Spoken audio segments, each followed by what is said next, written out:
I was halfway through cutting my roast when my daughter-in-law leaned close enough for me to feel her breath against my ear and whispered, "I'm expecting a baby that will change everything in this family," and then she pulled back with a smile so soft, so composed, that anyone watching would have thought she just complimented the dinner. I didn't look up right away, I didn't drop my fork, I didn't ask her to repeat herself, I simply finished the motion I had started, slicing cleanly through the meat as if my hands belonged to someone else, as if the world had not just shifted beneath my feet. The dining room was warm, filled with the low hum of polite conversation, the kind that fills space without saying anything meaningful, the soft clink of silverware against china, the glow of the overhead chandelier reflecting off the polished mahogany table my husband had insisted on buying 20 years ago, back when family dinners still meant something. Across from me, my son Daniel was laughing at something on his phone, unaware, completely unaware, and for a moment I studied his face the way I used to when he was a boy,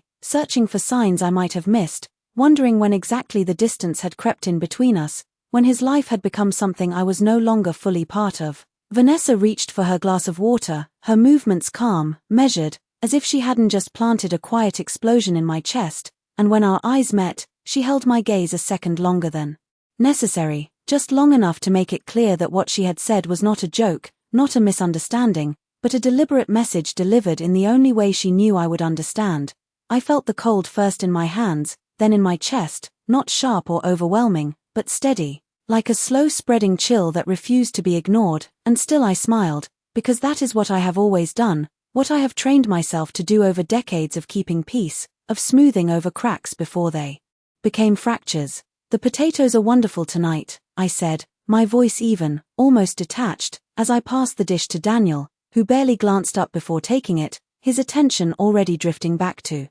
whatever had amused him moments earlier, and I wondered, not for the first time, how much of his life had begun to happen without me noticing. Vanessa's fingers brushed against his as she handed him the serving spoon, a small, ordinary gesture that would have meant nothing on any other night. But now I watched it differently. I noticed the timing, the familiarity, the ease, and something in the back of my mind began to shift, to rearrange memories I had filed away as harmless, as coincidence. I took a sip of my iced tea, the condensation cool against my fingertips, grounding me in the present, reminding me that I was still here, still in control of how I chose to respond, and that control, I realized, was the only thing that truly mattered in this moment. Vanessa leaned back in her chair, crossing her legs, her posture relaxed, almost satisfied, as if she had completed a task she'd been planning for some time, and I wondered how long she had been waiting for the right moment, how many dinners like this had come and gone while she carried her secret, while she decided exactly how and when to reveal it.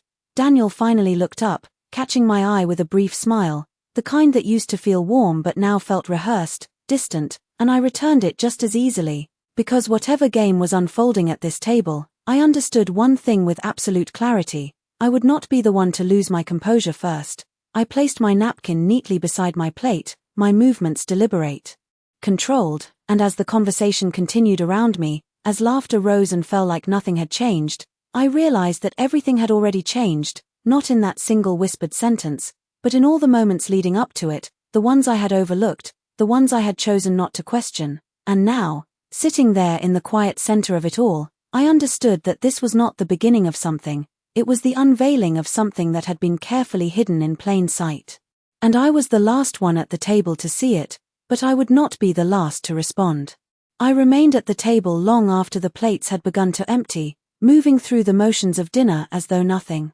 inside me had shifted, refilling glasses, passing dishes, nodding at the right moments while every word Vanessa had spoken echoed beneath the surface, not loud but persistent, like something tapping gently from behind a wall. Daniel talked about work, about a new client in Chicago, about numbers and projections that meant nothing to me anymore, and I listened with the same attentive expression I had worn for years, the one that made people believe I was present even when my mind had already moved somewhere else. Vanessa laughed at the appropriate times, her voice light, effortless, her hand occasionally resting on Daniel's arm in a way that seemed natural until I looked at it too long, until I noticed how deliberate the timing felt, how carefully placed each touch was, and I found myself wondering when I had stopped noticing these things, when I had allowed small details to pass without question. I cleared the plates slowly, stacking them with care, the familiar rhythm of the task grounding me, giving my hands something to do while my thoughts began to settle into a colder, sharper pattern, because shock fades quickly when it is not fed, and what replaces it is something far more useful. In the kitchen, the faucet ran steadily as I rinsed each dish, the sound filling the silence behind me, and for a moment I allowed myself to stand there, staring at the reflection in the dark window above the sink, a woman who looked exactly as she had an hour ago and yet understood her life very differently now. I thought about the past few months, not as a series of separate events but as something connected, something that had been building quietly while I convinced myself everything was as it should be. There had been nights when Vanessa stayed later than usual, offering to help clean up long after Daniel had gone to bed, her tone warm, almost attentive in a way that felt flattering at the time, as though she were trying to bridge a gap between us, and I had accepted it. Without question, grateful even, because it felt like an effort to include me. There had been changes in the house too, small at first, easy to overlook, a different brand of cologne lingering in the hallway.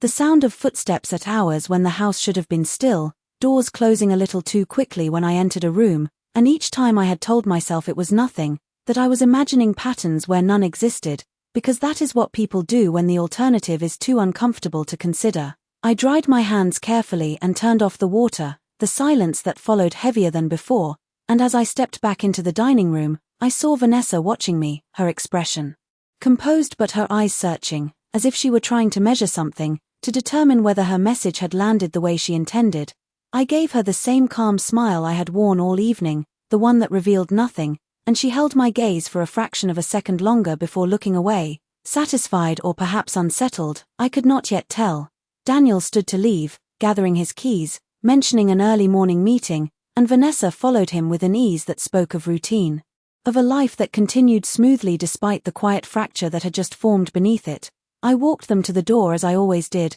my hand resting lightly against the frame, my posture steady, and when Daniel hugged me, it was brief, distracted, his mind already elsewhere, while Vanessa offered a softer embrace, one that lingered just enough to feel intentional, her voice low as she said goodnight, her tone carrying something beneath it that I could not ignore. When the door finally closed and the house settled into its familiar stillness, I did not rush to sit down or turn on the television or distract myself with noise. I simply stood there for a moment, letting the quiet stretch around me, because in that quiet I could finally hear my own thoughts clearly, without interruption. Without the need to perform or respond, I walked back into the dining room and began to clear the remaining glasses, my movements unhurried, deliberate, as if each action was part of something larger I was only just beginning to understand, and as I placed the last glass into the sink, I realized that whatever Vanessa believed she had set in motion tonight, whatever outcome she expected, she had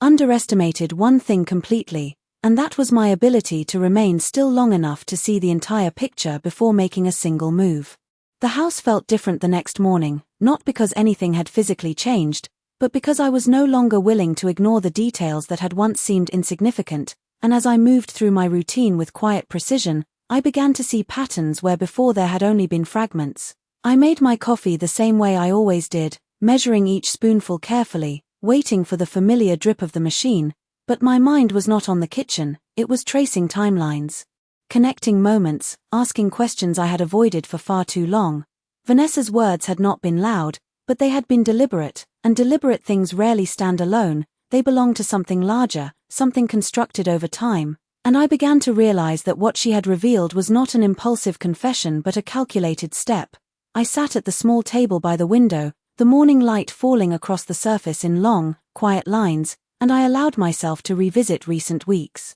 with a different perspective, one that no longer assumed innocence or coincidence. There had been that Sunday when Daniel cancelled our usual lunch at the last minute, saying he and Vanessa had other plans, his voice distracted, almost rehearsed, and I had accepted it without question. Even when I later noticed her car parked 2 streets over that same afternoon, a detail I dismissed at the time because it did not fit the story I wanted to believe, there had been the evening I heard movement downstairs long after I had gone to bed, soft footsteps, a door closing gently, and when I asked about it the next morning, Vanessa had smiled and said she could not sleep and had come down for tea, her explanation simple, her tone reassuring, and I had nodded, grateful for something that sounded reasonable. Now, sitting there with my untouched coffee cooling in front of me, those moments returned with a different weight, no longer isolated, no longer harmless, but part of something that had been unfolding quietly while I chose comfort over clarity. I stood and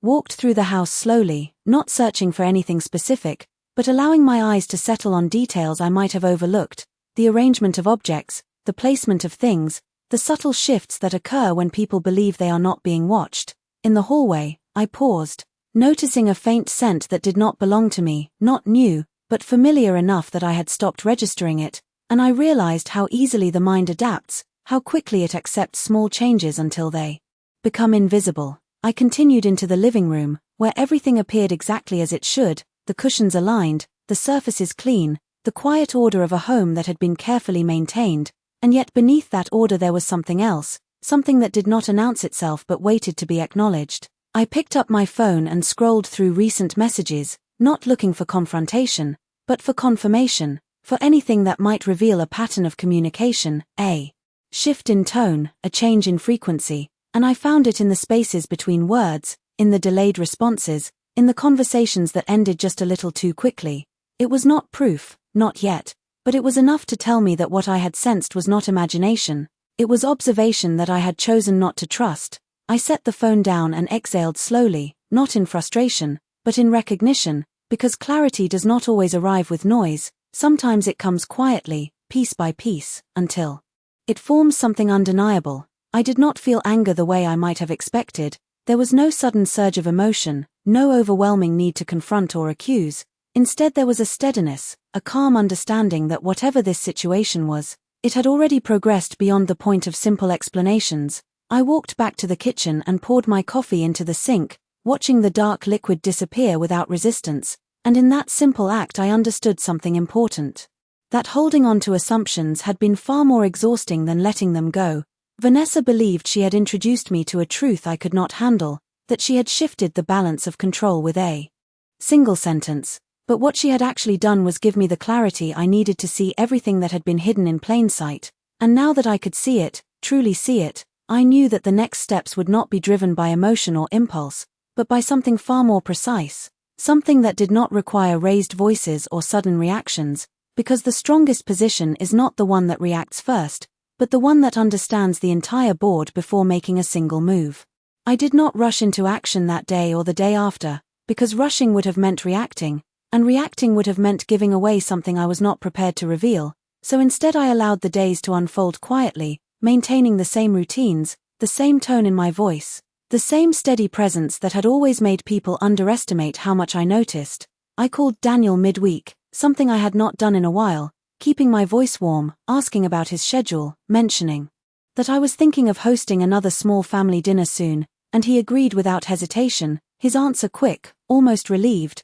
as if normalcy was something he needed just as much as I appeared to. Vanessa answered the phone briefly when he passed it to her, her tone bright, careful, and I could hear the slight pause before she spoke, the way people hesitate when they are unsure how much the other person knows, and I smiled to myself as I listened, because uncertainty is a fragile thing. And once it begins, it rarely stays contained. After the call, I sat at my desk and opened a drawer I had not touched in months, one that held documents, old files, things that belonged to a version of my life that felt distant but was, in fact, still very much within reach, and I began to sort through them with a patience that came from understanding exactly what I was looking for, even if I had not yet fully named it. There were records of accounts, property papers, letters from years ago, that carried promises spoken in quieter times, and as I laid them out one by one, I started to see not only what I had, but what could be moved, what could be protected, what could no longer be assumed safe simply because it had always been there.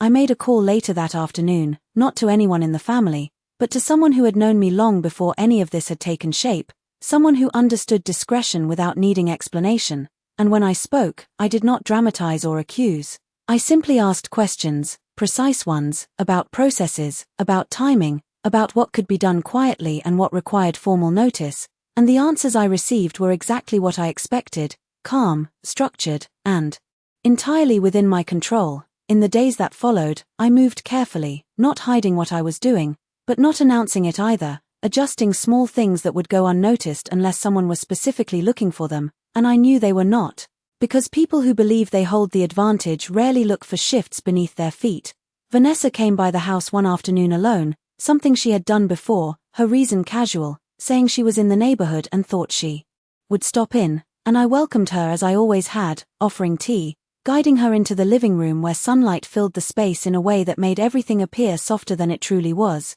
She sat across from me, her posture relaxed but her eyes alert, scanning, measuring, and I could almost see the questions forming behind them, questions she would not ask directly because asking would mean acknowledging that she was unsure. We spoke about ordinary things at first, the weather, a store that had recently closed, small details that fill silence without risk, and then she leaned slightly forward, her voice lowering just enough to suggest importance without drawing attention, and she said that some changes were coming, that life had a way of moving forward whether we were ready or not, and I listened without interrupting, allowing her to believe she was guiding the conversation. I nodded at the right moments, asked a simple question here and there, never too direct, never too vague, and in doing so I gave her space to speak more than she intended, to reveal not facts, but confidence, and confidence can be far more telling than information when it is misplaced. When she finally stood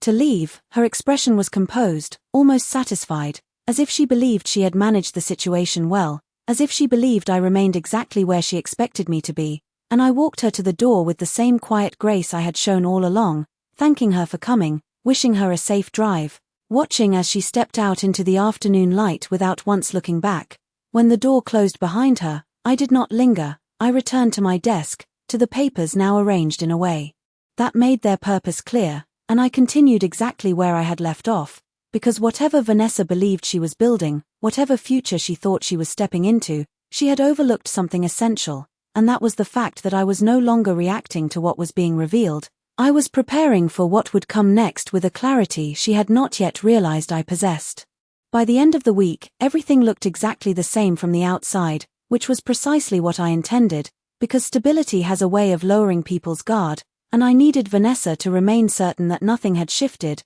that her quiet revelation had settled into place without resistance. I confirmed the dinner for Sunday evening, choosing the same table, the same settings, even the same dishes I had used before, not out of nostalgia but because familiarity can be a powerful disguise. It makes people believe they understand the environment they are stepping into. I spent the morning preparing, moving through each task with calm precision, setting the table with my best china, polishing each glass until it reflected the light just enough to feel intentional without drawing attention, arranging everything as though this were just another ordinary gathering, because in appearance, it needed to be exactly that. In the early afternoon, I made one final call, short, quiet, confirming that everything we had discussed earlier in the week was now in place, that nothing would be left to chance, and when I ended the call, I did not feel anxious or uncertain. I felt ready, not in a dramatic sense, but in the quiet way that comes when every piece has been considered. Daniel and Vanessa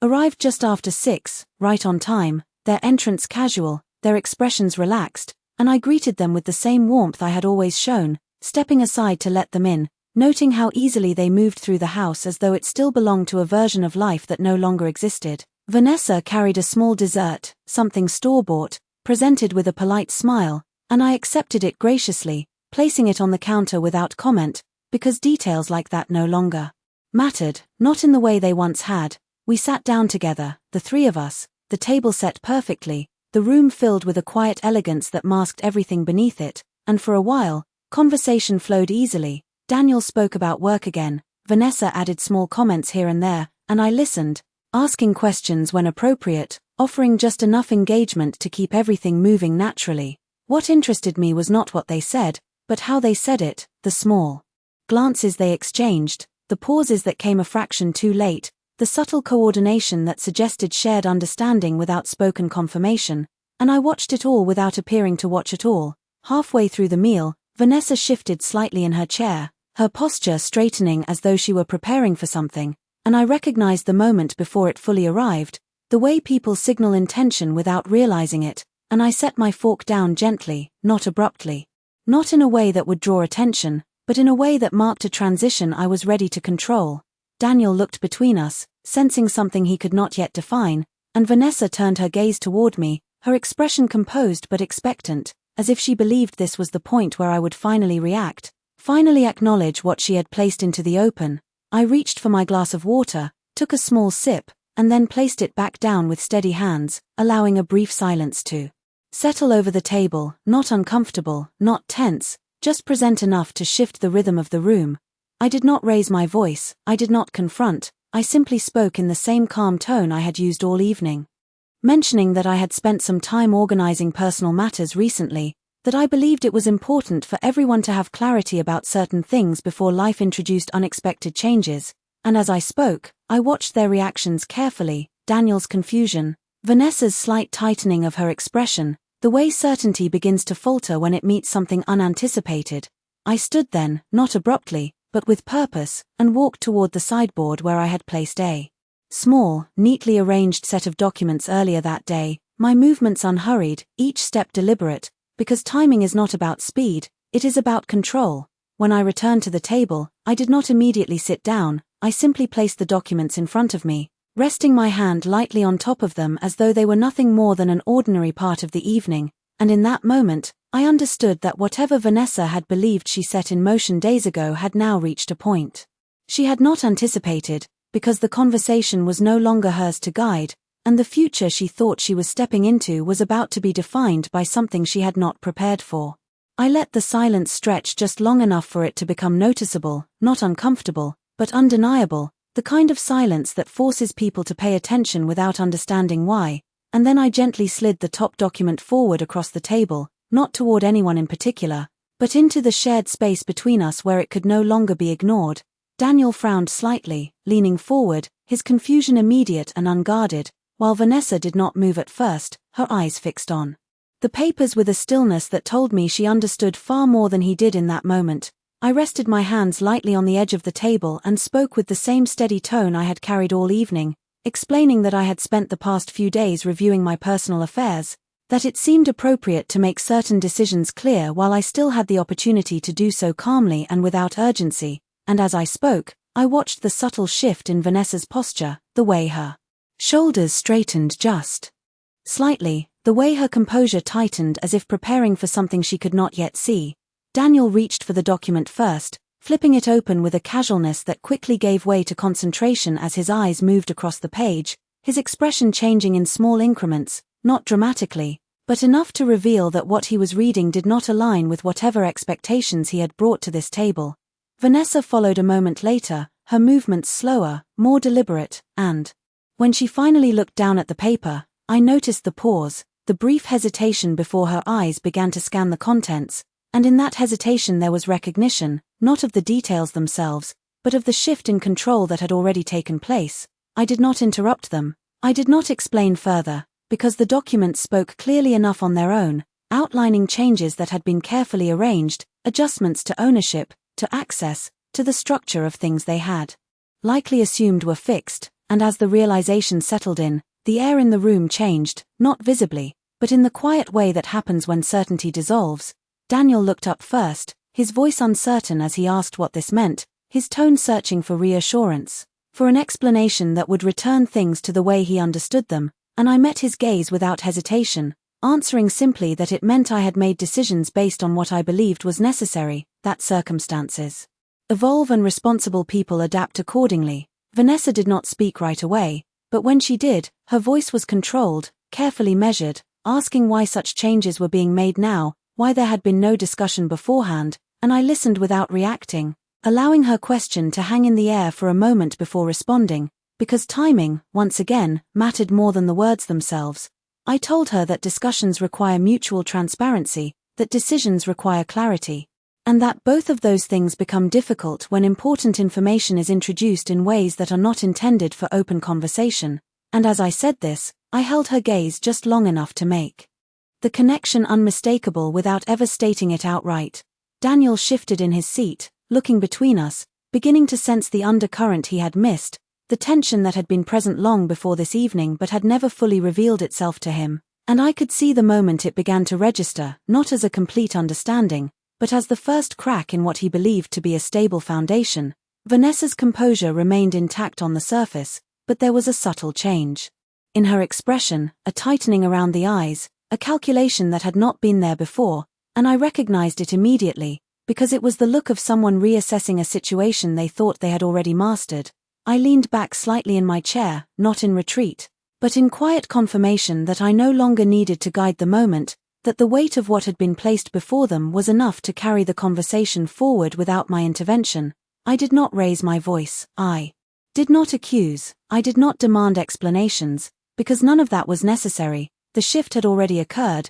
the balance had already moved, and whatever Vanessa had expected when she chose to deliver her message days ago had now been replaced by something far less predictable, something she could not control with a whisper or a carefully timed revelation. I folded my hands together calmly and allowed the silence to return, not as an absence, but as a presence of its own, one that made it clear without a single additional word that the terms of this situation had changed completely, and that from this point forward, nothing would unfold according to the assumptions they had quietly built behind my back. Daniel set the papers down more carefully this time, as though they had gained weight in his hands, his eyes no longer scanning but searching, trying to make sense of something that had already moved beyond simple explanation, and I could see the moment his confusion began to turn into something else, something quieter, more unsettled. Vanessa, however, did not set hers down immediately. She kept one hand resting on the edge of the document, her fingers still, her gaze fixed on a single line as if reading it again might change what it meant, and when she finally looked up, there was a shift in her expression that had not been there before, not panic, not yet, but the first clear sign that control was slipping from a place she had assumed was secure. I did not rush to fill the silence. I allowed it to expand naturally, because silence, when used correctly, has a way of revealing far more than words ever could, and in that space, both of them began to reveal exactly where they stood. Daniel spoke again, his voice lower now, asking whether this was permanent, whether these decisions could be reconsidered, and I listened without interruption, noting the change in his tone, the absence of certainty, the way he was no longer speaking from a position of comfort but from one of uncertainty. I answered simply that permanence is rarely the result of a single moment, that it is built over time through a series of choices, and that what he was seeing now was not sudden, but the result of careful consideration. And as I spoke, I kept my voice even, not defensive, not emotional, just clear enough to remove any illusion that this was a reaction rather than a decision. Vanessa finally placed the document down, aligning it neatly with the edge of the table, her movements controlled, almost precise, as if maintaining order in small things might restore order in larger ones, and she leaned slightly forward, her eyes meeting mine with a steadiness that suggested she was recalibrating, adjusting her approach in real time. She asked what exactly I believed had changed, her question framed carefully, not as an accusation, but as an invitation for me to define the situation in my own words, and I recognized the strategy immediately, because it was one I had used myself many times in different contexts. Allow the other person to speak, gather information, then respond. I did not take the invitation in the way she expected, instead I answered in a way that left no room for misinterpretation but also offered no unnecessary detail, explaining that clarity had changed, that understanding had changed, and that once those things shift, it is only responsible to adjust. Accordingly, Daniel looked between us again, more intently now, beginning to piece together what had been said and what had been left unsaid, and I could see the realization forming slowly, not fully, but enough to create discomfort, enough to make him question things he had not questioned before. Vanessa's composure held, but there was a new tension beneath it, a subtle tightening in her jaw, a flicker in her eyes that appeared and disappeared too quickly for anyone not paying close attention to notice, and I watched it all with the same calm I had carried from the beginning, because this was no longer about reacting, it was about allowing the truth to settle into the space where assumptions had once been. I reached for my glass again, taking a measured sip, giving them both time to sit with what had been presented, because understanding does not arrive all at once, it unfolds in layers, and each layer changes the ground beneath it. Daniel leaned back slightly, running a hand through his hair, his movements slower now, more deliberate, as if he were trying to steady himself in a situation that no longer felt familiar, and in that moment I saw not the man he had become, but the boy he once was, trying to make sense of something he did not fully understand, and for a brief second, I felt a quiet recognition of how far we had both moved from where we began. Vanessa remained forward, engaged, her focus unwavering, but the certainty that had once defined her presence was no longer intact. It had been replaced by calculation, by the need to reassess, to adapt, and that shift, subtle as it was, told me everything I needed to know. I placed my glass down and folded my hands once more, not as a gesture of closure, but as a signal that I had said what needed to be said, that the next movement in this situation would not come from me, Because control is not always about speaking last, sometimes it is about knowing when to stop speaking altogether. The room settled into a different kind of stillness now, one that did not belong to routine or comfort, but to awareness, and in that stillness, the reality of what had changed began to take shape in a way that neither of them could ignore, because whatever had been built quietly over time had now been brought into the open, and once something is seen clearly, it cannot be unseen, no matter how carefully it had been hidden before. Vanessa was the first to break the silence, but this time there was no softness in her voice, no carefully measured calm designed to guide the moment. Instead there was something firmer, something edged with urgency as she leaned slightly forward and said that whatever I believed I understood, I was making assumptions without knowing the full situation, and I listened without interrupting, because I had been waiting for this shift, the moment when composure begins to give way to the need to regain control. Daniel looked at her quickly, then back at me, his uncertainty now mixed with something else, something closer to concern, as though he could feel the ground moving beneath him but did not yet know which direction it was going. I rested my hands lightly on the table and let Vanessa finish, because people reveal far more when they believe they are correcting a misunderstanding, and when she stopped, when the room settled again into that quiet tension,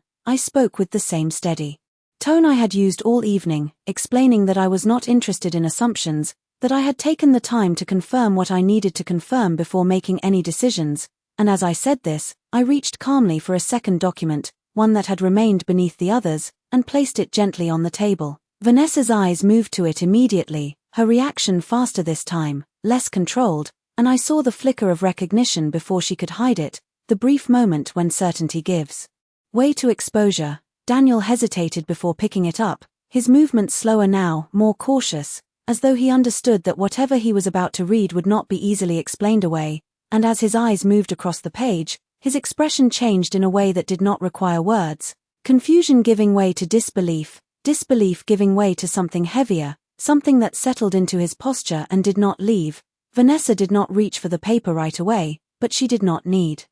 to. She was watching Daniel, reading his reaction as clearly as if the document were in her own hands, and when she finally took it, her fingers were no longer as steady as before, the control she had maintained beginning to fracture under the weight of something she had not anticipated. I did not rush to explain. I allowed the document to speak, because its contents were simple, direct, and undeniable, timelines that did not align with what had been implied, confirmations that did not support the narrative she had introduced, details that turned a whispered claim into something that required far more explanation than she had prepared to give. Daniel looked up slowly, his voice quieter than I had ever heard it as he asked Vanessa to explain, not accusing, not yet, but searching. And in that question there was a shift, a subtle but undeniable movement away from her and toward the truth, whatever that truth might be. Vanessa opened her mouth to respond, then paused, her eyes flicking briefly toward me before returning to Daniel, and in that pause, that single moment of hesitation, everything she had built began to unravel, not dramatically, not with raised voices or sudden revelations,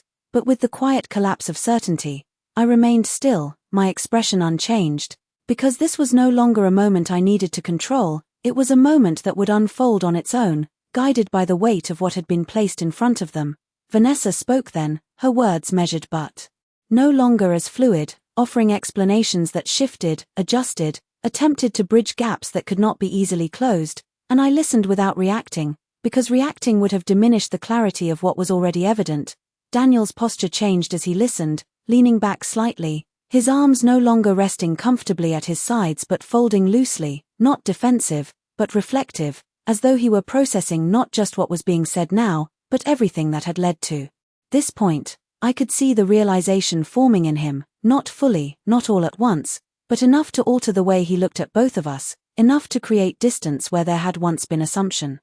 Vanessa's composure continued to hold in fragments, but the confidence that had defined her earlier was gone, replaced by something far more uncertain, something that required constant adjustment rather than effortless control, and I watched it all with the same quiet attention I had carried from the beginning, because the truth, once introduced properly, does not need to be forced, it settles, it takes root, and it changes everything without a single raised voice. I folded my hands once more, and allowed the moment to continue without interruption, because whatever outcome Vanessa had imagined when she chose to speak to me that night had now been replaced by something entirely different, something she could not redirect or reshape. and as the silence returned once again, heavier now, more defined, it became clear that the balance had not only shifted, it had settled into a new position entirely, one that neither of them could ignore, no matter how much they might want to. Daniel did not speak immediately after Vanessa finished, and that silence, longer than any before it, carried more weight than anything that had been said all evening,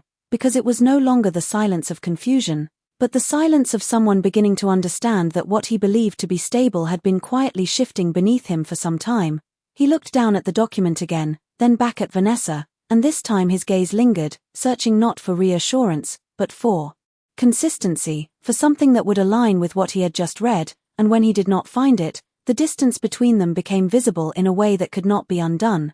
Vanessa tried once more to steady the moment, her voice softer now, less certain, offering explanations that no longer carried the same confidence, adjusting details, reframing timelines, but each word seemed to create more space rather than less, more questions rather than answers, and I watched as the structure she had relied on began to lose its shape. I did not interrupt, I did not correct, because the truth does not need assistance once it has been clearly introduced, it simply needs time to settle, and in that time, people reveal where they stand. Daniel leaned back in his chair, his posture no longer engaged in the conversation in the same way, his arms resting loosely as he processed what had unfolded, and when he finally spoke, his voice was quiet but firm, asking for clarity, not in general terms, but in specifics, details that could not be easily redirected or softened. Vanessa hesitated again, and that hesitation, small as it was, carried more impact than any admission could have, because it showed that certainty was no longer on her side. I reached for my glass once more, taking a slow, measured sip, allowing the moment to continue without my involvement, because this was no longer about presenting information, it was about allowing understanding to take root where assumption had once been. The room felt different now, not tense, not chaotic, but settled into a kind of stillness that comes when something irreversible has been acknowledged, and I recognized it immediately, because I had felt it before. In other contexts, the moment when a situation moves beyond negotiation and into resolution.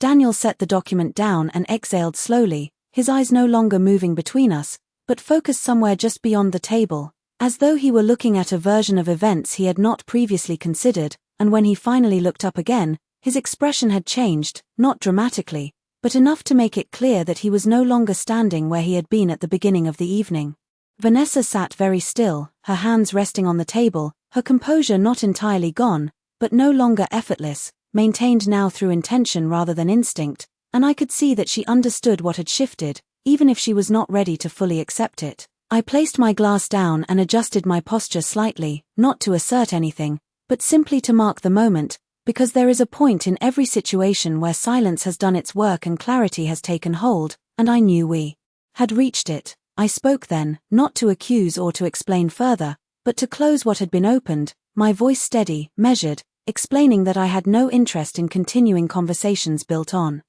incomplete information, that I had taken the necessary steps to ensure my own position was clear and protected, and that whatever choices they made moving forward would be theirs to manage without assumption of my involvement. Daniel listened without interruption, his attention fully present now, and when I finished, he nodded once, not in agreement, but in acknowledgement, as though he understood that something fundamental had changed and could not be returned to its previous state. Vanessa did not respond immediately, and when she finally did, her voice was quieter than before, not defensive, not confrontational, but careful, as if choosing each word required more effort than it once had, and I recognized that tone as well, the sound of someone recalculating in real time. I stood then, not abruptly, but with quiet finality, gathering the documents with the same care I had shown when placing them down, and as I did, I felt no urgency, no lingering doubt, only a calm certainty that everything that needed to be understood had been understood. I walked them to the door as I always had,